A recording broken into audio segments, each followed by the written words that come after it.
Rádio Piauí.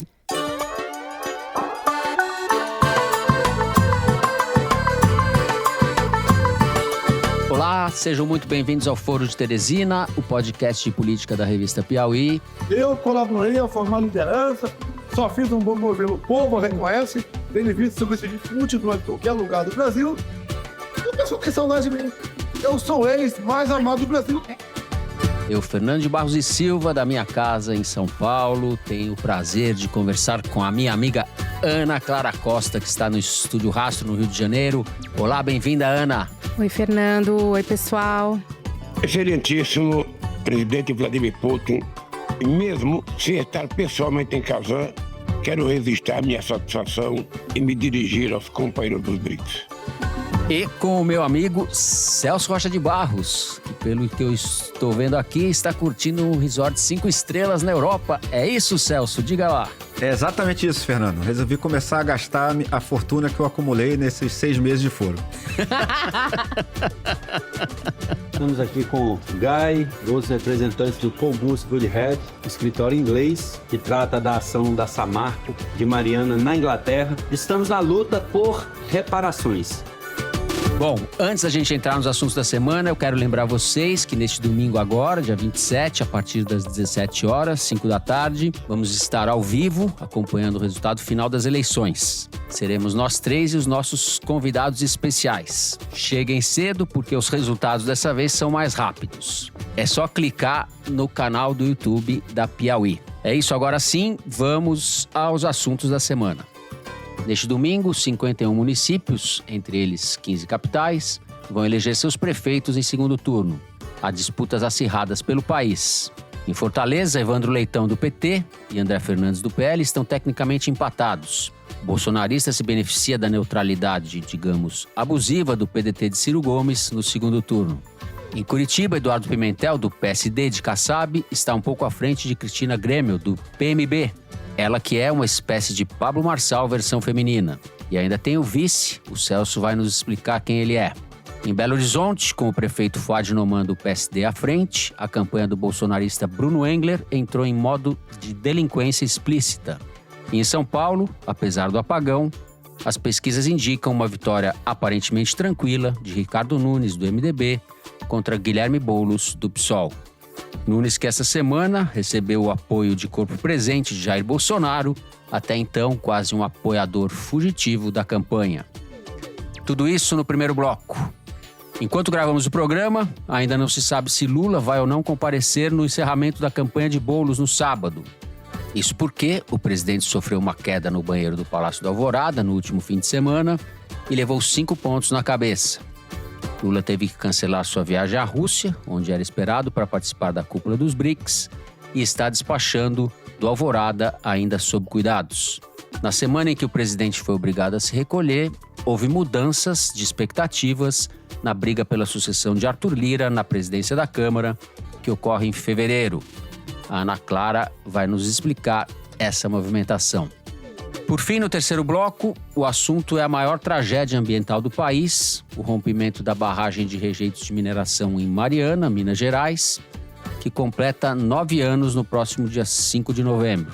A barragem era controlada pela Samarco, um consórcio entre a brasileira Vale e a anglo-australiana BHP.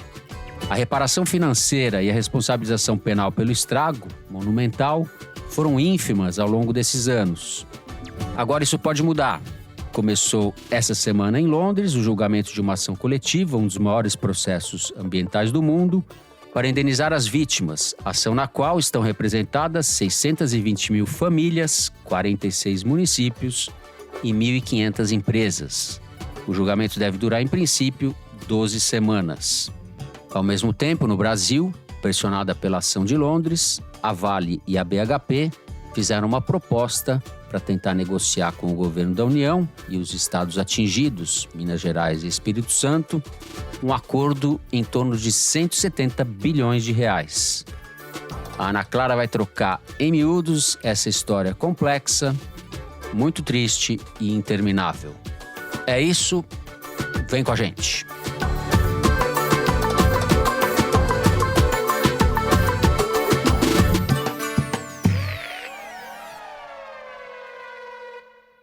Muito bem.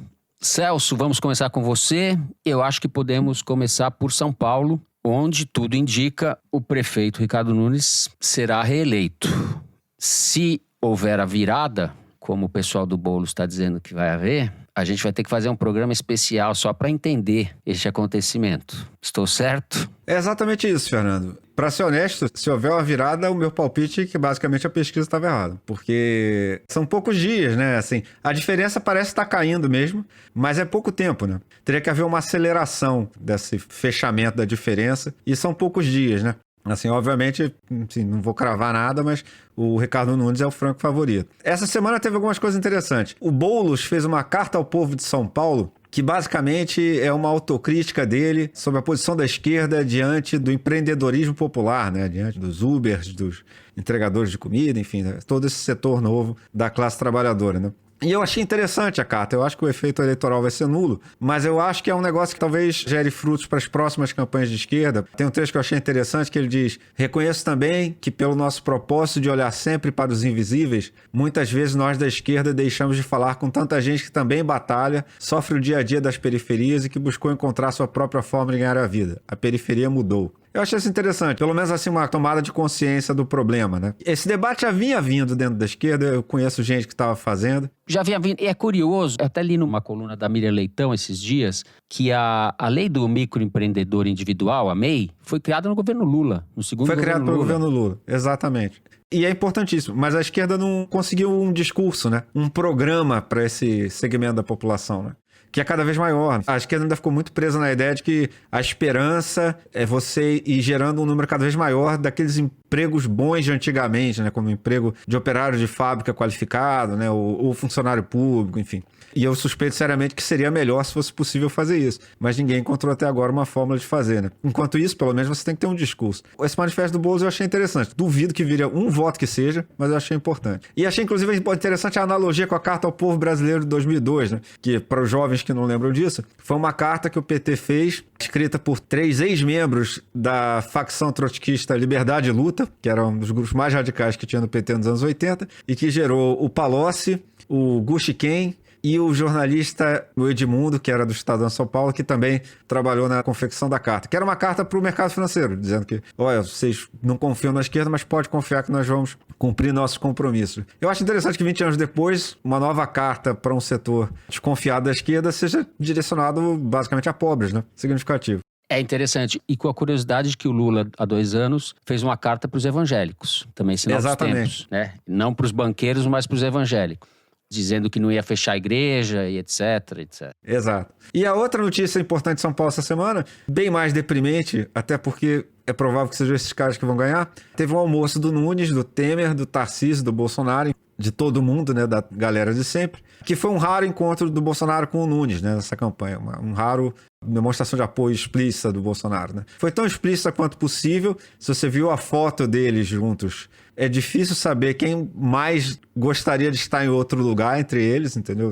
A foto é muito emblemática. Você não precisa ler mais nada sobre isso vendo a foto, que é do Daniel Verpa, da Folha, que tem o Bolsonaro até bocejando, né? É, e se você mostrar para as pessoas e falar, você acredita que essas pessoas aqui são aliadas, né? Ninguém vai acreditar. E o Bolsonaro fez uma daquelas coisas que ele faz para forçar todo mundo ao redor dele a se incorporar ao seu movimento de radicalização, né? Pô, cara, declaração de apoio de segundo turno, em geral, é a coisa mais genérica possível. Vamos ampliar o eleitorado, vamos superar as diferenças, vamos furar a bolha. O Bolsonaro aproveitou o evento para dizer que a eleição de 2022 foi roubada.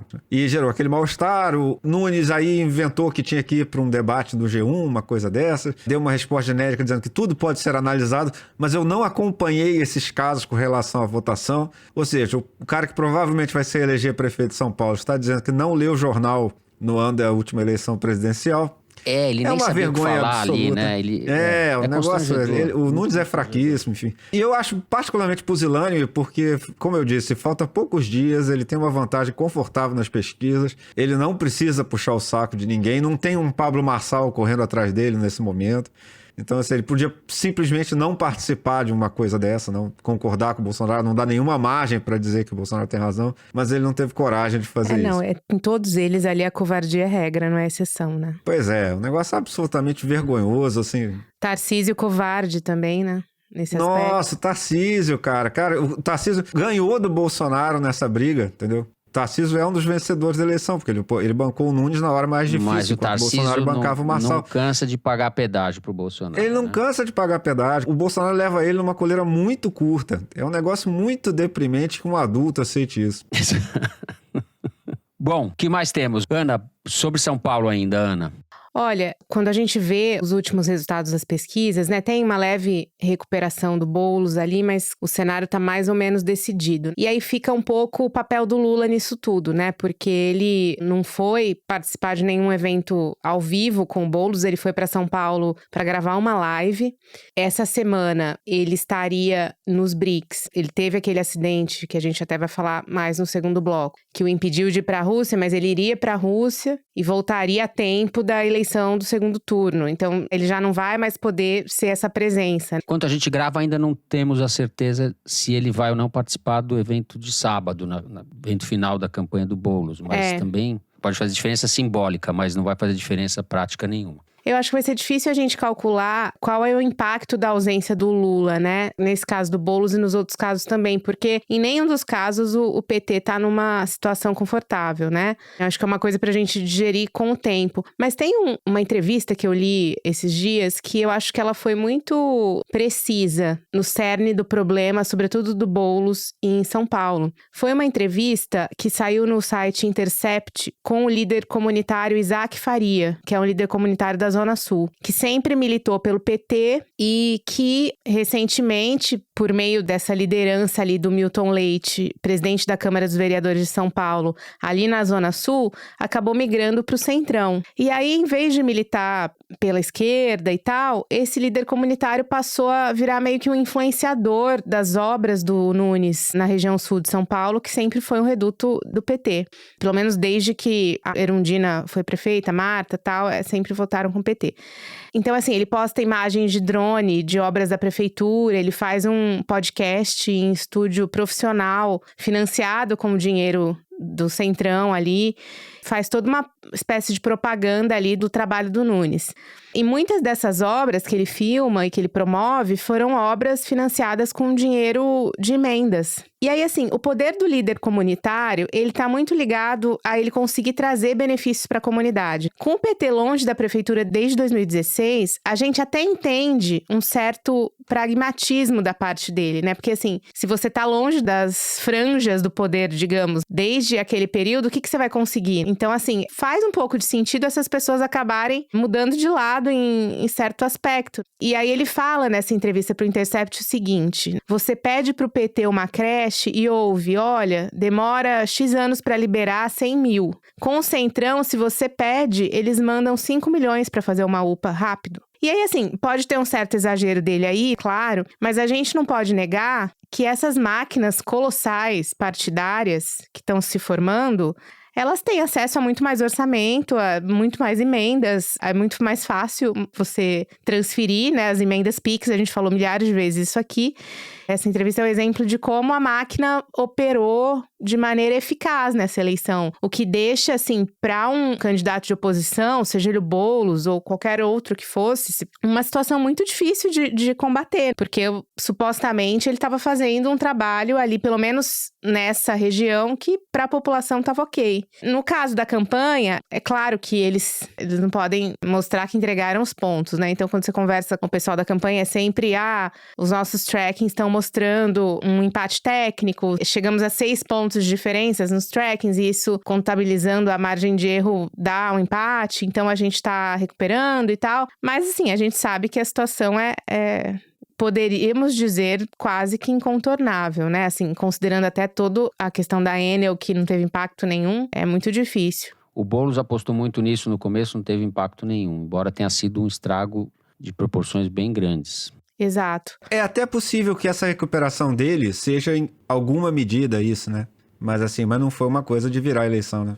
É verdade. E a outra questão é essa presença do Bolsonaro. Segundo o que eu apurei, foi uma presença decidida de última hora. Primeiro, o Nunes e toda a equipe do Nunes, eles não estavam com a menor intenção que ele comparecesse, mas ao mesmo tempo também não tiveram a boca para dizer não. O Tarcísio recomendou que eles fizessem ali uma cena de amigos, né? Para parecer que estava tudo em paz, mas na verdade é que internamente o Bolsonaro tá numa relação muito difícil com o Valdemar, desde as eleições municipais, e muito difícil com o Nunes. Eu não sei se vocês se lembram que eu comentei de uma entrevista que o Paulinho da Força deu para a coluna da Malu Gaspar algumas semanas atrás, dizendo que ele é da coligação, né, do Nunes, e ele dizia que, olha, não aceitaremos o Bolsonaro na campanha, a gente não quer mais, agora a gente não quer mais, eles tinham acabado de ir pro segundo turno. E aí eu até fui falar com o Paulinho da Força, falei, uai, vocês não queriam mais? Como é que ele tá aí no almoço, né? E aí ele falou, mas eu não estava lá, e se eu estivesse lá, eu não iria a esse almoço, porque é um absurdo e tal. E fora que, assim, ficou uma situação complicada ele entrar também na última semana, quando a situação que parece que está definida, né? Ficou traço covarde. De falta de caráter, oportunismo, né? Ele é oportunista, covarde, ele é tudo isso. Isso nem são as piores coisas dele, ele tem coisas... não são as piores Ele tem defeitos, características bem piores. No entanto, eu sempre tenho uma certa cautela em decretar o enfraquecimento, porque ainda acho que tem força, e se o Donald Trump ganhar a eleição nos Estados Unidos, e hoje isso parece bem possível, o Bolsonaro vai se beneficiar disso. Tenho essa impressão clara. Vamos dar uma rodada aí por outros lugares. Celso, Ceará? Então, Fernando, Fortaleza é aquela eleição que devia estar fácil para a esquerda, porque o candidato do PT foi bem para o segundo turno e o atual prefeito é do PDT. O candidato do PT é o Evandro Leitão, o candidato do PL é o André Fernandes e o atual prefeito é o José Sarto. Então era para sair uma aliança natural PT-PDT, porque veja bem, não é que PT e PDT precisam fazer aliança com qualquer situação, mas contra um candidato claramente bolsonarista, que aliás outro dia estava dizendo, não sei se vocês ouviram ele falar sobre feminicídio, perguntaram, você sabe quantas mulheres morreram? Eu disse, sei lá, dane-se. Sabe quantos homens morreram? Não, ele convocou as pessoas para o 8 de janeiro. Ele foi investigado por isso, esse André Fernandes. O inquérito que investigava ele foi arquivado pela PGR, diga-se. Pois é esse ser humano aí. Ele é o favorito. Então, não era para ser. A pesquisa dá empate. Agora, o que eu acho que ele leva uma certa vantagem é porque, inacreditavelmente, o PDT decretou neutralidade, mas não é neutralidade. Claro. Porque é uma neutralidade que basta dizer assim, quando a juventude do PDT, de maneira consistente, criticou os pedetistas que apoiaram o bolsonarista, o Ciro veio brigar, veio dizer assim, não, o pior é apostar nessa continuidade do PT, etc. Ou seja, não é mais neutralidade, porque se uma das opções é pior que a outra, certo? O Roberto Cláudio, cara, que foi prefeito de Fortaleza, que os bolsonaristas tentaram destruir ele de tudo que é jeito durante a pandemia. O cara declarou apoio ao bolsonarista. Né? Zé Sarto, atual prefeito, começou a demitir comissionado, começou a demitir gente da prefeitura que declarou apoio ao candidato do PT, que, aliás, é inteiramente coerente com a posição de neutralidade do PDT. Se foi declarar neutralidade, cada um faz o que quiser, certo? Então, assim, se é possível que o Roberto Cláudio apoie o bolsonarista, ninguém deveria ser punido por apoiar o petista, certo? Então, isso não é neutralidade, coisa nenhuma.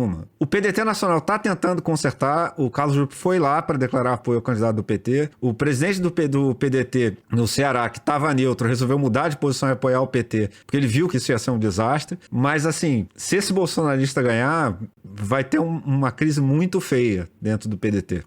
Porque, inclusive, como eu já disse aqui, isso vai ter desdobramentos para o futuro do partido.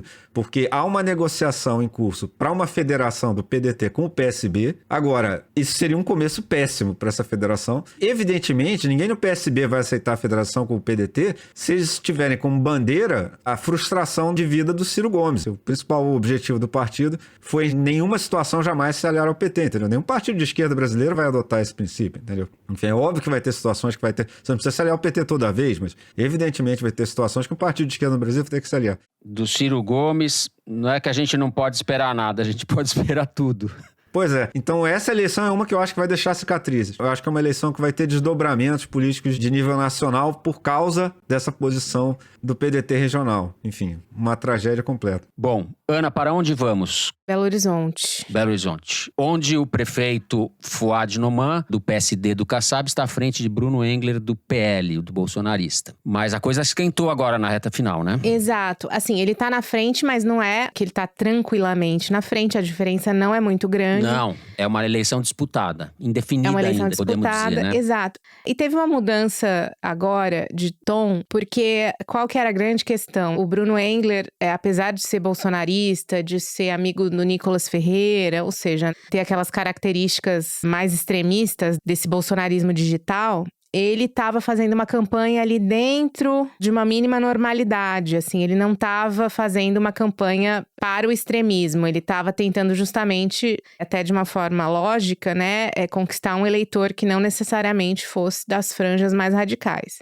E agora, na reta final, vendo que ele não está conseguindo ultrapassar o Fouad Noman nas pesquisas, ele partiu para o tudo ou nada. Então, na campanha eleitoral, na TV, na propaganda da TV, ele acusou o Fouad Noman de pedofilia na terça-feira, porque o Fouad Noman tem um livro publicado há alguns anos atrás, chamado Cobiça, e esse livro descreve uma cena de estupro de uma criança, de uma menina de 12 anos. E aí, eles, na insanidade que preenche a mente dessas pessoas, ou uma fé também, né? Às vezes é uma fé também. Uma fé, né? Só o fato de o Fouad Noman cogitar aquela cena de estupro, pensar naquela cena de estupro para escrever, significava que ele era pedófilo. A propaganda foi retirada do ar, tão logo ela foi colocada no ar, mas daí você já tem o fato. Por mais que ela saia do ar, o fato tá ali, você já tá falando sobre isso. E aí, em seguida, o Fouad Noman teve que vir a público, gravar um outro vídeo dizendo que aquilo era uma insanidade, que você fazer uma obra de ficção relatando uma situação que, infelizmente, acontece muito no Brasil, não pode ser considerado pedofilia, que é um absurdo. Enfim. É uma delinquência parecida, dá pra comparar com o que o Pablo Marçal fez na reta final do primeiro turno contra o Boulos. Exato, exato. O efeito é parecido, o tipo de procedimento político, né, e de falta de caráter, de qualquer critério, parâmetro civilizacional, é parecido. E a acusação falsa em Belo Horizonte é muito mais grave, né? Exato. Sim. Um outro indício do desespero é a declaração do Tarcísio de apoio ao Bruno Engler. Ou seja, governador de São Paulo, assim, que voto que ele imagina que ele vai trazer pro Bruno Engler em Belo Horizonte. Quem que já não votaria nele vai votar por causa do Tarcísio? Ninguém. Mas ele foi lá... mais um gesto do Tarcísio para o Bolsonaro. E também no sentido desse tudo ou nada. A gente tá desesperado, esse cara precisa ganhar. Porque ele é um daqueles casos que a gente já falou aqui algumas vezes, em que é o Bolsonaro mesmo ali. Não é uma vitória que vai beneficiar indiretamente o Bolsonaro. A vitória do Bruno Engler é uma vitória do Bolsonaro. Então, eu acho que isso, a gente tá vivendo um momento de tudo ou nada, que ainda as pesquisas não captaram o efeito disso, porque isso aconteceu na terça e quarta-feira. Então, a gente vai ver ainda qual que vai ser o resultado. Já temos o Nicolas, tem mais esse rapaz Engler, que é jovem também, né? Tem uma força jovem fascistada em Minas, né? Aparecendo. Celso, estamos com o tempo meio apertado, mas vamos falar de Curitiba porque vale a pena. Tem uma disputa também bastante acirrada ali. Exato. Curitiba é aquela situação que o pessoal achou que podia acontecer em São Paulo se o segundo turno fosse Ricardo Nunes contra Pablo Marçal, né? O candidato oficial do Bolsonaro e o candidato que ele de fato apoiou. No caso, a candidata que ele de fato apoiou é a Cristina Grêmio. Nessa última semana surgiu um personagem interessante nessa nova eleição, que já que a gente estava comparando a Cristina Grêmio com o Pablo Marçal, estava faltando aquele elemento de estelionato barato, né? Ele apareceu gloriosamente graças ao vice da Cristina, o Jairo Filho, que a imprensa descobriu, tem várias denúncias de estelionato contra ele. Inclusive, aparentemente, ele vendeu um investimento prometendo muito dinheiro para uma senhora, para uma idosa. Olha só a semelhança com o Pablo Marçal. É a mesma origem. Tem empresários dizendo que ele dizia que intermediava empréstimos com o governo, não sei o quê, mas era mentira, ele pegava dinheiro dos caras e depois sumia. Então é realmente mais um ser humano excelente aqui nessa eleição. Ainda criou uma certa confusão dentro do bolsonarismo, porque descobriu-se que até 2019 ele era do PCdoB. Então você vê que é um sujeito, um picareta ecumênico, né? Como a gente disse, já se referiu a outros personagens nessa história. Mas ele apareceu em Curitiba porque nenhuma história que lembre a história do Pablo Marçal funciona sem uns estelionatos contra a velhinha no meio da história. Muito bom. O adversário da Cristina Grêmio é o Eduardo Pimentel, do PSD do Kassab, que é o favorito dentro de uma disputa ainda indefinida, acirrada. Bom, mais sobre a eleição vocês vão ter da gente no domingo, ao vivo, não percam. Encerramos o primeiro bloco do programa por aqui. Vamos para um rápido intervalo. Na volta, nós vamos falar do acidente de Lula, dos BRICS e da sucessão na Câmara. Já voltamos.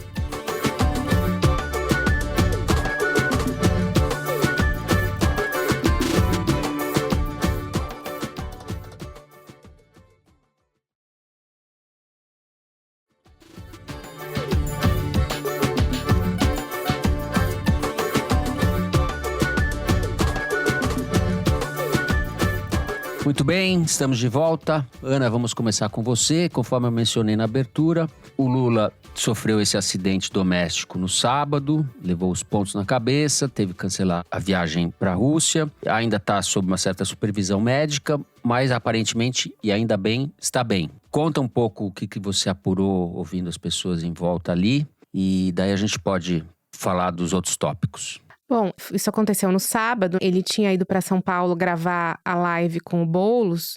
E na volta, já à noite, ele estava no banheiro e ele foi cortar as unhas dos pés. E aí, ao fazer isso, ele se desequilibrou e acabou caindo e batendo a cabeça. O tombo fez ele ficar desnorteado na hora, com dificuldade de se movimentar. E levou alguns minutos até que a Janja o encontrasse nessa situação e as providências fossem tomadas. Aí o Dr. Roberto Calil, o médico do Sírio-Libanês em São Paulo, e que é médico do Lula desde o primeiro mandato, foi acionado, foi levado a Brasília imediatamente. E o Lula deu entrada ali no Hospital Sírio-Libanês, em Brasília. Ele se recuperou rápido, apesar de ser um traumatismo craniano. Ele teve que cancelar a viagem para a Rússia porque... Os médicos não autorizaram, né? Ele precisava ficar em observação e se ele fosse para a Rússia não ia dar. Ele teve que cancelar qualquer viagem de apoio a qualquer candidato nesse segundo turno, pelo menos até, a gente não sabe como que vai ser no sábado, mas até agora a ordem é de não sair, tanto que ele não tá indo ao Palácio do Planalto, ele tá de repouso no Palácio da Alvorada, tá recebendo algumas pessoas lá, mas ainda numa condição muito menos movimentada do que costuma ser. Isso também fez não só com que ele não participasse da reunião dos BRICS, que é uma coisa que o Lula tem um especial apreço pela agenda internacional como um todo, mas pelos BRICS, principalmente porque foi uma ideia que surgiu no governo dele, pelo Celso Amorim, ele sempre foi o grande entusiasta disso. Foi no governo dele que os BRICS tiveram mais relevância. E aí, quando ele volta para o governo no ano passado e os BRICS se reúnem em Joanesburgo, ele estava muito animado com essa ideia de expansão dos BRICS para alguns países, não para todos, que são os países que a China quer que entrem no grupo, né? Ele queria expandir para um grupo específico. Toda essa ideia do Sul Global, ele sempre foi talvez um dos mais entusiasmados com essa ideia dentro desses países, né? Porque esse conceito de emergente meio que caiu por terra e virou Sul Global agora. Sul Global, que é um conceito, às vezes, enfim, difícil do que a gente está falando quando a gente está falando de Sul Global, né? Porque vai da Arábia Saudita ao Chile. É muito heterogêneo como grupo, né? É todo mundo que não é rico. É um negócio meio bagunçado. Mas inclui a classe C aí. Pois é. Ninguém sabe pra onde essa classe C vai também. A China é rica, não dá pra dizer que não. Não, pois é. Tem um aspecto, tem gente que lê o Sul Global como uma coisa contra o Ocidente, ou que é um eixo do mal, isso né? também é controverso. Mas é que assim, de fato, países que não encontram possibilidade de aliança em nenhum outro lugar encontraram nos BRICS, como é o caso do Irã, né? Não dá pra gente negar isso. Então, assim, essa reunião dos BRICS era importante porque tem toda essa discussão sobre a Venezuela. O Brasil é considerado talvez o principal interlocutor da Venezuela, mesmo depois do golpe do Maduro. O Brasil tem a posição de vetar a entrada da Venezuela nos BRICS, que não era a posição do Brasil no ano passado. Ele mudou de posição, justamente por não reconhecer o governo Maduro. E havia até um certo temor de qual seria a posição da China e da Rússia com a ausência do Lula nos BRICS em relação à Venezuela. E o Maduro, de surpresa, decidiu ir para a reunião dos BRICS em Kazan, na Rússia, como forma também de pressionar esses países pela entrada. E a Rússia bancou, disse que realmente está vetado. É toda uma discussão que o Lula queria estar participando. Celso, você que está mais perto aí da Rússia, inclusive. Vamos te ouvir sobre essa questão dos BRICS. Pois é, então, Fernando, os BRICS quando começaram foi num contexto bastante diferente, né? Naquele momento, a ideia dos BRICS foi inventada por um banqueiro de investimento, né? O John O'Neill, que num relatório dele, enfim, criou essa sigla para falar de países grandes que estavam crescendo e tinham grande potencial de se tornarem atores globais muito relevantes, economias muito fortes, etc. Seria o Brasil, a Rússia, a Índia e a China. A África do Sul foi incluída no grupo depois. É o S, né, de South Africa. Mas naquele momento, a visão mais ou menos geral sobre os BRICS dava um pouco mais de paridade entre os membros, entendeu? Assim, era óbvio que a China estava crescendo muito mais rápido que todo mundo e que a Índia também crescia mais, bem mais do que o Brasil e a Rússia. Mas isso também se devia um pouco ao fato que eles estão em momentos diferentes do desenvolvimento. Quando você está num ponto mais baixo, você cresce mais rápido mesmo. Mas a ideia, assim, não era um negócio tão díspare assim entre os quatro. Assim, seria assim, 4 potências regionais que estariam reivindicando um papel mais importante na governança global. Conforme o tempo foi passando, a China descolou completamente dos outros. Assim, a China se tornou realmente uma superpotência e, no fundo, a gente tem o G7, G20 e tal, mas o troço mais relevante é o G2, né? Os Estados Unidos e a China. Assim, as coisas se resolvem mais ou menos na negociação entre os dois. Os outros países do BRICS, o Brasil, a Rússia, a Índia, enfim, estão claramente numa posição subordinada no momento. Se você incluir todos esses novos países que a China está querendo incluir, a influência do Brasil nos BRICS se torna muito diluída. Assim, o Brasil se torna muito menos importante do que era dentro desse grupo. Os BRICS se tornam um veículo bem menos relevante para a atuação diplomática brasileira. Por isso que a diplomacia do Celso Amorim, o Lula, etc., tem muito pé atrás com essa expansão do BRICS, porque a gente sabe que isso é perda de influência para o Brasil. Assim, você está num grupo de 4 países com a China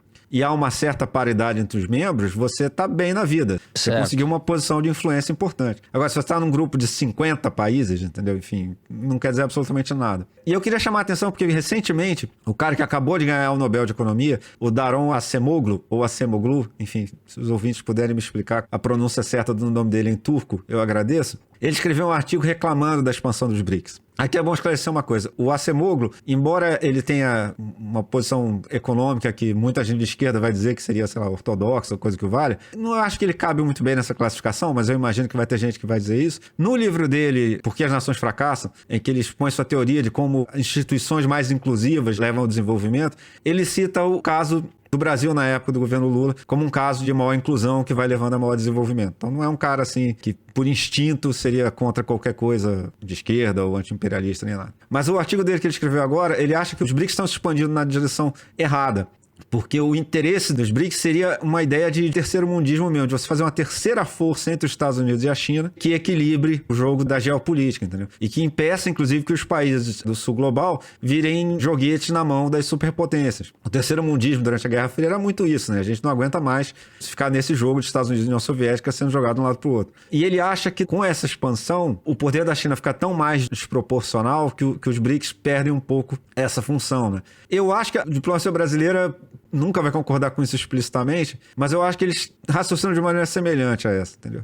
É óbvio que a gente não ia ter paridade perfeita com a China, entendeu? Não só porque a China está crescendo muito rápido, mas a China tem um exército incomparavelmente mais poderoso que o nosso, né, cara? Nosso exército até outro dia tinha um Pazuello. Mas assim, Mas, de qualquer maneira, se você estava num grupo mais ou menos paritário com uma potência emergente dessas, isso obviamente era um instrumento de influência. Se você está num grupo de 50, deixa de ser, né? E eu acho que o Brasil continua muito nervoso com essa polarização geopolítica internacional dos Estados Unidos e China. Isso não é bom para o Brasil de jeito nenhum, entendeu? Para o governo Lula, isso vai se expressar nessa crise dessa ideia de terceiro mundismo, né? Dessa coisa de realmente ser um terceiro ator, né? Na geopolítica mundial. Eu acho que assim, se o Lula perder a eleição, enfim, seja lá quem governe o Brasil nos próximos anos, vai ter que enfrentar problemas semelhantes. Perfeito. Ana, para a gente concluir, a gente dizia dessa semana em que o Lula está com a agenda restrita, né? Houve um movimento novo na briga pela sucessão do Arthur Lira na Câmara, que só vai ocorrer no comecinho de fevereiro. Conta aí. Exato. Terminado o primeiro turno das eleições, tem muita gente que está com a vida resolvida, né? Os assuntos acabaram indo para o próximo capítulo, né? E a eleição para a presidência da Câmara talvez seja o capítulo mais importante depois da eleição municipal. Tem a eleição americana. No Brasil, você disse. No Brasil. Hugo Mota, que é deputado federal pelo Republicanos da Paraíba, assim que se lançou, alguns meses atrás, rapidamente se tornou favorito, porque é um cara conciliador, apesar de ser do Republicanos ali, ele interage bem com a esquerda, com todas as nuances partidárias, é um político profissional. E ele rapidamente ali se colocou como favorito justamente por essa capacidade de consenso. E o Arthur Lira, que deseja fazer um sucessor com o seu apoio para depois ele poder manter o poder dele de alguma forma, acabou embarcando muito nessa ideia do Hugo Mota como candidato. E agora que as eleições acabaram, essa campanha tá ganhando força. Por que eu tô falando isso? Porque o Lula tem tido um papel, de certa forma, ambíguo nessa disputa e que, agora que ele tá convalescendo e ela tá despontando, a ausência do Lula nesse jogo ali pode resultar em alguns desfechos diferentes. O que eu quero dizer? Quando o Hugo Motta se colocou como candidato, o Lula recebeu ele, o Lula disse que não se oporia a apoiá-lo e tal. O Lula falou duas coisas. Primeiro, eu não vou interferir, eu não vou declarar meu apoio a um ou a outro, eu vou declarar meu apoio a quem tiver o consenso. Eu quero que seja uma presidência que a própria Câmara faça e eu vou entrar no que for o consenso. Então, se você for o candidato de consenso, não tem nenhum problema em te apoiar. E aí, o Hugo Motta, depois dessa conversa com o Lula, ele saiu muito fortalecido ali no campo da esquerda e tal, no campo do centrão também, com o republicano junto com ele, e ele se dá muito bem com muita gente do PL, então ele parecia ser esse nome. Só que aí, com o passar das semanas, outros nomes foram aparecendo nessa disputa. O do Elmar Nascimento, do União Brasil, da Bahia, e o do Antônio Brito, que é do PSD do Kassab, porque a gente não ia imaginar que o Kassab ia entregar de graça aí, sem colocar nenhum candidato dele para concorrer, para depois ele negociar, né, com o Congresso. Então, esses dois candidatos acabaram entrando, e o que o Lula fez? Recebeu os dois, tirou foto, meio que fez o mesmo jogo que ele fez com o Hugo Motta. E aí isso deu uma embaralhada na situação, porque antes dele fazer isso, o PT já estava trabalhando nos bastidores nesse apoio ao Hugo Motta, a Gleisi e tal, os deputados petistas. Quando o Lula faz isso com os outros candidatos, meio que embaralha o jogo, o Arthur Lira já ficou sem saber se o Lula vai no Hugo Motta mesmo ou não. A estratégia do Lula de dar o mesmo aceno para todos os candidatos deu uma embaralhada no jogo, que muitos deputados acham que é proposital, e quando ele tem esse acidente, o negócio tá confuso, entendeu? Então, é uma semana muito crucial nessas articulações para a presidência da Câmara, que ele acabou embaralhando um pouco antes e agora tá todo mundo na expectativa do que vai acontecer. O PL já tá desembarcando aí um pouco do Hugo Motta, porque fez aquela proposta que a gente já tinha conversado aqui no foro de pedir a anistia do 8 de janeiro pro candidato que eles fossem apoiar, e de fato o Bolsonaro fez isso. Isso vai estar em pauta também, né? Mesmo se o Valdemar não quiser, o PL tá pondo isso na mesa, né? Exato. Esse projeto do Major Vitor Hugo, autor de Os Miseráveis. De qualquer forma, a perspectiva do Lula é redução de danos, né? Ter um presidente, sucessor do Arthur Lira, que não seja claramente hostil ao Planalto, não só ter o poder de deflagrar um processo de impeachment, o que hoje parece muitíssimo improvável, mas de atrapalhar bastante a vida do governo nos 2 anos finais de mandato. É o óbvio. Exato. E assim, a postura do Lula ao jogar em todos os times ali, ela faz sentido, olhando por essa ótica, né, Fernando? De que ele quer menos confusão, assim, ele quer uma relação menos mercurial com a presidência da Câmara do que ele teve com o Arthur Lira. O problema é que, de certa forma, essa estratégia dele acabou embaralhando um pouco o jogo. Em alguns dias em que essa situação está sendo muito discutida, ele tá meio fora. Assim, a ponto de o Arthur Lira, que já estava muito embarcado no Hugo Motta, ele deu uma recuada. Vou nesse cara, vai que eles vão no outro. E aí, ele também não quer ir no candidato que vai perder, entendeu? Então, tá tudo muito parado, o jogo tá muito parado e tá muito numa expectativa aí, enquanto o Lula não se recupera. Perfeito. Então é isso, a gente vai encerrando o segundo bloco do programa por aqui. Vamos fazer um rápido intervalo. No terceiro bloco, vamos falar do acidente de Mariana, que completa agora em novembro 9 anos. Já voltamos.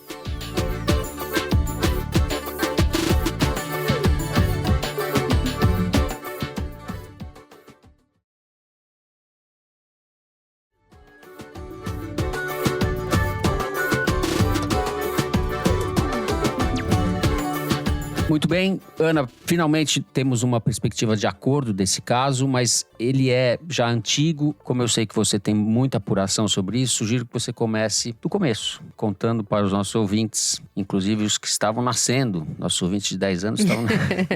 E olha que temos, hein? Bom, começamos por 2015. Começamos por 2015. Para me ajudar nessa cronologia, eu quero recorrer a alguns trechos de um texto da Consuelo Diegues, repórter da Piauí, que visitou Mariana um ano depois do rompimento da barragem e contou o que viu numa reportagem que eu considero histórica. Lembramos dela. Lembramos, né, Fernando? Você lembra? A barragem do Fundão era gerida pela empresa Samarco, que tinha como 2 únicas sócias a Vale e a BHP, que é uma mineradora anglo-australiana. Essa barragem tinha as seguintes proporções quando ela se rompeu. Uma área de 3,4 milhões de metros quadrados, o dobro do aeroporto de Congonhas, em São Paulo. O volume de rejeitos que estavam armazenados ali era de 55 milhões de metros cúbicos, o equivalente a quase 10 vezes o volume de água da Lagoa Rodrigo de Freitas, no Rio de Janeiro. A barragem estava a quase 900 metros do nível do mar. E olhando de cima, era uma montanha recheada de rejeitos de mineração. Ou seja, depois que se extraía tudo do minério de ferro, o que sobrava era depositado ali, era puro lixo tóxico. A gente veio a saber depois que essa barragem estava em risco há muito tempo. Tinha rachadura, infiltração de água, e essa infiltração de água torna o rejeito líquido e aumenta justamente o risco de rompimento quando o rejeito é líquido. A Samarco também tinha que ter um plano de emergência, ela tinha que ter treinado as comunidades ao redor para uma eventual emergência, ela tinha que ter construído diques para escoamento dos rejeitos caso ocorresse algum acidente como o que ocorreu, mas a Samarco não fez nada disso. Nunca um desastre envolvendo uma barragem foi tão colossal. Só para deixar claro de novo, não era novidade que havia infiltração de água, não era novidade que havia rachadura. Tudo isso tinha sido detectado pelo menos um ano antes por uma consultoria contratada pela própria Samarco. Quando acontece a tragédia, o presidente da Samarco na época, chamado Ricardo Vescovi, ele simplesmente veio a público dizer que ele não tinha nada a ver com isso, que era responsabilidade dos subordinados dele resolver esses problemas nas barragens, e esse cara só foi afastado da Samarco mais de 2 meses depois da tragédia. A prisão dele chegou a ser pedida pela polícia, mas a justiça nunca acatou esse pedido. Esse cara tá por aí até hoje, não foi condenado a nada, tá tudo certo. A lama, ela percorreu 600 quilômetros de todo o Rio Doce e os seus afluentes até chegar no mar, no Espírito Santo. Conforme ela foi passando, ela foi destruindo todo o sistema de esgoto e tratamento de água das cidades na beira do rio e destruindo todo tipo de vida aquática e terrestre por onde ela passava. Um estudo do Programa de Monitoramento de Biodiversidade Aquática da Universidade Federal do Espírito Santo mostra que ainda hoje, 9 anos depois, peixes, tartarugas e até baleias têm no corpo vestígios de rejeitos de mineração. E, sobretudo nas tartarugas, isso consegue ser muito calculado por causa do projeto Tamar. Você consegue monitorar muitas tartarugas por muito tempo.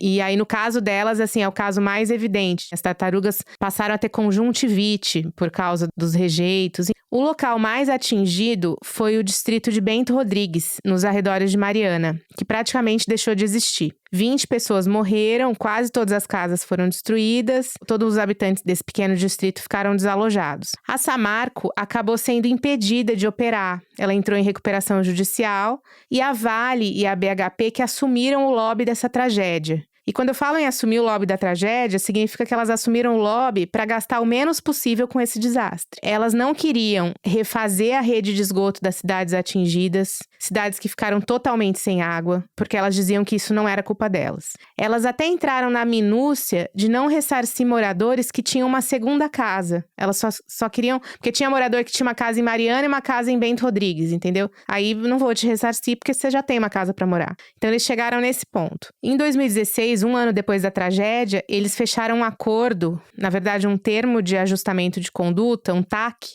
para iniciar um plano de revitalização, de ressarcimento das vítimas. Era um TAC de aproximadamente 35 bilhões de reais. Mas um TAC está muito longe da penalização que essas empresas tinham que sofrer. Você assina um TAC para um delito menor, tipo, vou dar um exemplo recente para vocês. A CCR, concessionária de 2 linhas de metrô de São Paulo, assinou um TAC porque as linhas estavam com muitas falhas e aí o Ministério Público fez essa proposta de TAC para ela reparar as falhas na linha de metrô. Agora, quando você tem um desastre que mata 20 pessoas, desaloja milhares de pessoas, causa um dano ambiental de proporções incalculáveis, você faz um TAC? Você não faz um TAC, você precisa de um reparo da justiça, as pessoas precisam responder por isso, né? Tem que ter responsabilização. Mas assim, só para adiantar para vocês, nunca ninguém, nenhuma pessoa física foi responsabilizada por isso até hoje. E além desse TAC, elas pagaram um pouco mais de 100 milhões de reais de dano ambiental para a Secretaria de Meio Ambiente de Minas. O IBAMA chegou a multar essas empresas em 350 milhões de reais.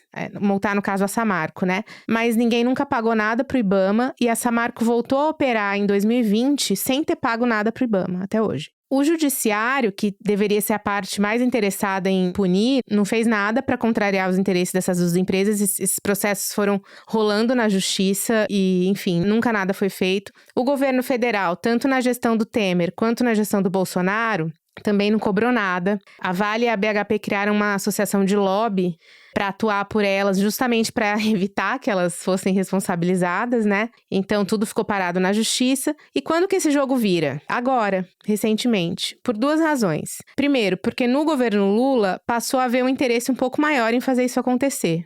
Havia uma tensão, um tensionamento ali da AGU, dos órgãos ambientais também, em relação às mineradoras. E aí, enfim, essa tensão acabou fazendo elas se mexerem um pouco. A segunda razão, e que talvez seja a razão mais relevante, é que um escritório de advocacia de Londres, que é especializado em ações coletivas, né, essas ações que envolvem milhares de pessoas, esse escritório, desde 2018, está coletando procurações nas cidades atingidas para mover uma ação imensa contra essas empresas em Londres. E por que em Londres? Porque a BHP é anglo-australiana, então, em tese, há jurisdição em Londres para que ela seja processada. E aí, esse escritório está pedindo mais de 200 bilhões em reparação para os municípios atingidos que entraram dentro dessa ação e para as pessoas físicas que entraram. Tem centenas de milhares de pessoas que entraram.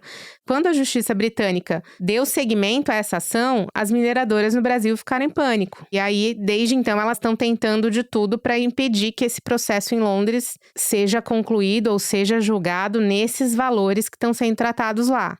Na verdade, o processo em Londres está em 230 bilhões de reais. Primeiro que elas fizeram foi tentar descredibilizar esse escritório de advocacia britânico na imprensa, dizendo que ele se aproveita de grandes tragédias para ganhar dinheiro, que ele fareja esses casos contra grandes empresas para se dar bem, que é oportunista, que atua para achacar sempre que há uma tragédia. Enfim, esse escritório está movendo uma ação parecida contra a Braskem na Holanda, e são todos casos que aconteceram no Brasil. E pode até ser tudo verdade, ele pode até ser oportunista e querer se aproveitar de tragédia para ganhar dinheiro, mas nada disso teria acontecido se esse escritório não tivesse entrado nessa história. E outra, esse escritório não teria mercado se as empresas que fossem autoras de tragédias como essa reparassem os danos que elas causaram. Esse escritório só tem mercado porque você tem empresa que não está sendo responsabilizada e não está pagando o que deve. Só por isso que eles existem.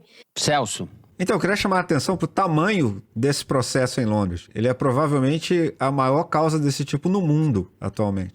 Os valores são absolutamente astronômicos e os princípios envolvidos são muito importantes assim, para estabelecer precedente. Porque, bom, primeiro, para vocês terem uma ideia como isso funciona, nesse tipo de ação, envolvendo esse tipo de valores contra empresas tão poderosas, é comum que aconteça, e aconteceu nesse caso, que haja investidores no caso. Uma matéria do site j.info, da Carolina Unzelt, menciona que a August Goodhead recebeu 552 milhões e meio de dólares de um fundo chamado Gramercy Funds Management, uma gestora de fundos londrina que basicamente empresta dinheiro para você começar essas causas e investe em ganhar uma parte, os caras recuperarem, entendeu? É um mercado. É um mercado, exato. Isso é só para vocês terem uma ideia do tamanho dos valores envolvidos, de quanto esse caso chama atenção nos mercados mundiais, inclusive até para estabelecer o quanto vale essas empresas envolvidas. Né? Porque naturalmente, se uma empresa dessa for condenada a pagar isso tudo, o valor dela vai cair muito, certo? Agora, a grande sacada desse processo, e o que eu acho que meteu medo nas empresas, é que por uma convenção internacional, o processo é julgado na Inglaterra, pelo direito processual, digamos, não sei se estou me expressando perfeitamente, se algum ouvinte, advogado quiser me corrigir, beleza, pelos procedimentos da lei inglesa, que são muito mais simples da justiça brasileira, com a possibilidade de recurso, por exemplo, são muito menores. Mas está sendo julgado pela legislação brasileira, que é mais rigorosa no que se refere ao meio ambiente do que a britânica. Então, isso é um pesadelo perfeito para as empresas, entendeu? Quer ser julgado rapidamente como na Inglaterra, mas rigorosamente como no Brasil, entendeu? Então é por isso que isso criou um terror nos caras lá e impulsionou eles a tentar acelerar um acordo aqui, né? E a gente poderia aqui até discutir os termos dessa ação em Londres, assim, tem uma questão constitucional que prevê que os municípios possam processar empresas fora do Brasil nessa ação, e na verdade isso tem um questionamento no Supremo sobre isso, né? O município ele não pode receber dinheiro de fora sem aprovação do Senado, por exemplo, ele não pode captar qualquer coisa de fora. Quando ele recebe um dinheiro de uma indenização na justiça de fora, em que ele está em Londres processando indiretamente uma empresa brasileira, no caso da Vale, Isso tem uma implicação ali constitucional que justamente as empresas entraram no STF contra isso, né? E tem outra questão, vamos supor que eles ganhem. Quem que vai fazer o controle desse dinheiro que vai ser mandado para o município? Como você garante que o município de fato vai gastar esse dinheiro dessa indenização de Londres, vai gastar bem? Quem que é o órgão que vai fazer o controle disso? Com certeza a ação tem questões ali que precisam ser muito bem explicadas, mas é inegável, é essa ação em Londres que fez essas empresas se mexerem. E aí eu devo dizer que a BHP, segundo as fontes com quem eu conversei, tá muito mais determinada a resolver do que a Vale, desde o início. Não sei se é porque a BHP é que é processada em Londres, ou seja, ela tem mais a perder, Certamente. embora as duas dividam o ônus, né? Elas tenham fechado um acordo interno para dividir o ônus, mas a BHP tá mais determinada e mais disponível do que a Vale para encontrar uma solução para isso. E aí eles apresentaram esse projeto, essa proposta para o governo brasileiro, e aí governo federal, governo de Minas, governo do Espírito Santo, para tentar sanar, resolver essa situação, liquidar essa situação, repito, no âmbito financeiro, porque no âmbito da justiça, nada. E aí a proposta que eles fizeram foi de 170 bilhões, já contemplando os 35 bilhões que eles pagaram quando eles fecharam aquele TAC. Então, 35 de um dinheiro que já foi gasto, mais 140 de um novo dinheiro. E foi isso que eles propuseram. E o governo estava, até onde eu ouvi, das pessoas com quem eu conversei, o governo estava bem propenso a aceitar. E aí eles queriam, assim, foto com o Lula na entrega da proposta, justamente para pressionar Londres para dizer, olha, aqui a gente agora tá fazendo tudo certo, tá? Então, vocês não precisam enfiar a faca aí desse jeito, que aqui agora a gente tá resolvendo, o presidente da república tá aqui e tal. Então, tava tendo toda essa articulação que até esse acidente do Lula acabou também atrapalhando um pouco esses planos específicos. Perfeito. Que imbróglio monumental, hein? É uma grande injustiça. Quando você lê as reportagens, todo mundo foi desalojado dessa cidade, Bento Rodrigues, né? E são pessoas que viveram lá a vida inteira, antepassados viveram lá, toda a história da pessoa foi apagada e a pessoa não quer, na verdade, sair de lá, quer voltar pra lá. Só que ela não consegue voltar pra lá porque a área tá totalmente inviabilizada com aquele resquício de minério, e que, inclusive, com consequências tóxicas que a gente não sabe quais são. Então, assim, essas pessoas formaram grupos que vão pra Bento Rodrigues, se reúnem lá, fazem eventos lá e etc, mas não podem voltar pra lá, de fato. E elas passaram a viver em Mariana meio como refugiados, sabe? Até sendo vistas como refugiados pela própria população de Mariana. É uma coisa muito triste. Sem falar no dano ambiental, que daí é inacreditável. Uhum. A gente vai encerrando o terceiro bloco do programa por aqui. Fazemos um rápido intervalo. Na volta, Kinder Ovo na veia. Já voltamos.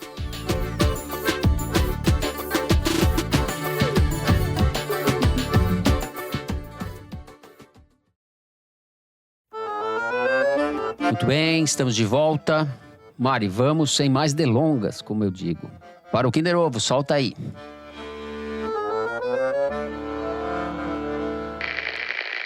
O Bolsonaro é o representante da direita no mundo, porque quando o Bolsonaro apresentou a campanha dele, por coincidência, não sei, Nossa, isso estourou em todo lugar, Argentina, em vários países do mundo começou a direita a crescer. Dessa vez o meu teste de quem diria uma estupidez dessa não funcionou. Celso Rocha de Barros, quem diz uma estupidez dessa é o presidente do PL, Valdemar Costa Neto. Ai, que ódio. Ai, que ódio. Em entrevista ao programa Bastidores da CNN. Que ódio. Eita! Valdemar passou a perna na gente mais uma vez. É a força do hábito. É a força do hábito. Não poderia ser diferente. Perdemos para o boy. É isso. Bom, depois desse momento fiasco, né, coletivo, vamos para o melhor momento do programa, para o Correio Elegante, o momento de vocês. Começo eu, vou começar então lendo um e-mail da Samira, só chamou assim. Fui iniciada nesse caos necessário do foro em meio às lágrimas da pandemia e ao desespero do desgoverno do inominável. Passamos juntos pela incerteza do interminável 2022 e já sucumbida às ansiadas sextas-feiras de informação em Kinder Ovo, encontrei um amor para partilhar os almoços de sábado ao som do foro. Tanto que meu primeiro presente de aniversário foi um Correio Elegante, com citação de Brizola e deboche do Fernando sobre a ousadia do rapaz. Hoje, quase 2 anos depois, o romance sucumbiu ao tempo, mas o foro continua firme, seja na fossa ou na esperança de dias melhores. Pro Brasil e pro meu sofrido coração, que nunca desiste de acreditar que o melhor está por vir. Escrevo então no dia do aniversário da minha maior saudade para retribuir o carinho e dizer que a vida é boa, mesmo entre tantos percalços. Deixo aqui o meu muito obrigado a vocês por estarem comigo nos melhores e piores momentos, sempre regados de bom humor, nostalgia e sorrisos de desespero. Vida longa ao foro. Samira, vida longa ao foro e ao seu amor. Tomara que vocês reatem. Valeu, o que você Samira. acha. Ou que você encontre um novo amor. Um novo amor. O melhor está por vir, Samira. O melhor está por Com certeza. O casal Eric e Luciano nos escreveu pós-flip. Querida bancada, assim que pisamos na primeira pedrinha lisa do Centro Histórico de Paraty, meu marido falou: bem que poderíamos encontrar o Fernando aqui, né? Respondi dizendo que Fernando era cabeção demais até pra flip, mas teríamos melhores chances com o resto da trupe. Dito e feito. No dia seguinte, marcamos um encontro com o meu, o seu, o nosso casca de bala numa mesa sobre a periclitante democracia. Chegamos cedo, pegamos lugares na fila, ficamos por um tempo de pé e perto da hora de entrar chegou uma moça. Ouvimos alguém liberar dizendo que era convidado do palestrante. Reparamos melhor na VIP e na primeira fila, bem de frente ao nosso casca, estava ninguém mais, ninguém menos que a Ana Clara Costa. Pronto, time completo. O Celso foi sensacional e ainda teve a emoção adicional de uma barata que invadiu o recinto, causando um pequeno pânico nos ouvintes, até os VIPs da primeira fileira. Mas nada melhor que um barata voa para promover a igualdade entre as classes sociais da plateia, não é mesmo? Devemos dizer que ano passado já topamos com o Celso na Flip. Esse ano teve Celso e Ana Clara. Em 2025 nós te esperamos, Fernando. Abraços dos teus fãs. Que sensacional. Maravilhoso. Eles Maravilhoso, estavam lá né? para conferir que até as baratas foram assistir o Celso na bom. Flip, entendeu? Até Quem as baratas sabe- não puderam Quem sabe perder. no ano que vem a gente faz um foro lá. Pois é, ó, Eu fica não a fui torcida. por falta de organização. Acabei assumindo outros compromissos, não podia ir à Flip e me arrependi, porque foi bem legal. Tava todo mundo lá. Eu estaria também fugindo das baratas, vendo casca de bala, se eu tivesse na Flip. Mas quem sabe a gente faz um foro ano que vem. Não, e eu cheguei na cara de pau mesmo. Tava uma fila enorme. Eu falei, o Celso nem tinha me convidado, na verdade. Aí eu falei, eu sou Olha convidada. só, Sou revelações convidada no ar. palestra. Celso, qual é a sua cartinha internacional aí? O Thiago Bourreslan escreveu: quero partilhar que estou chegando aos 40 anos apenas e finalmente resolvi iniciar um projeto de vida que já hiberna no meu imaginário há algum tempo: usar suspensórios. Recentemente, comprei não apenas um, mas 2 destes elegantes adornos. E deixo então aqui o meu protesto ao comentário do Fernando associando os suspensórios ao candidato Fouad Noman, entre parênteses. Tive que ir no Google ver como se escreve esse nome, fecha parênteses. Poxa, Fernando, aí não. Viva os suspensórios. Grande abraço a todos. É isso aí, Thiago, você tem toda a razão. Suspensórios unidos. Isso, viva o suspensório. O Faz não usa suspensórios. O Delfim Neto usava suspensórios também. Eu tô pensando seriamente em começar a usar suspensórios. Tiago, tô pensando seriamente em fazer o próximo foro aqui de suspensório também. Bom, vamos encerrando o programa de hoje por aqui. Se você gostou, não deixe de seguir e dar 5 stars pra gente no Spotify. Segue no Apple Podcast, na Amazon Music, favorita na Deezer e se inscreva no YouTube.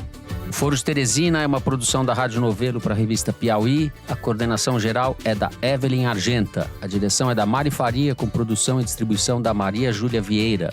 A checagem é do Gilberto Porcidônio. A edição é da Bárbara Rubira, da Evelyn Argenta e do Thiago Picado.